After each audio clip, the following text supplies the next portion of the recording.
ببینین باب پراکتر سالهای سال یک کاری را هر روز انجام میداد که اصلاً به نظر منطقی نمیاد. اون نزدیک به 50 سال یک کتاب رو تقریباً هر روز میخوند.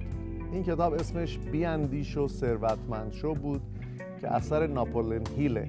باب با خوندن این کتاب هر روز طرز فکر و روش استدلالش رو به دیدگاه تازه‌ای رسوند. البته این کار برای مردم اصلاً به نظر منطقی نمیاد.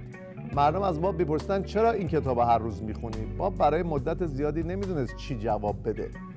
ببینید اون زمان ارل نایتینگل اون کتاب رو روی یه نوار صوتی ضبط کرده بود و خلاصه کرده بود و بابم با استفاده از این نوار به اصول این کتاب هر روز گوش میداد. اما حقیقت این بود که با این که محتوای اون نوار تغییر نمی‌کرد، باب داشت با این کار پارادایم ها و الگوهای رفتاری خودش رو تغییر میداد. به طوری که در همون سال اول درآمد باب از $4000 در سال رسید به بیش از $175,000 و بعد از 2 سال به بیش از $1,000,000 در سال. اون با تغییر الگوهای رفتاری شرایط زندگیشو به سرعت تغییر داد.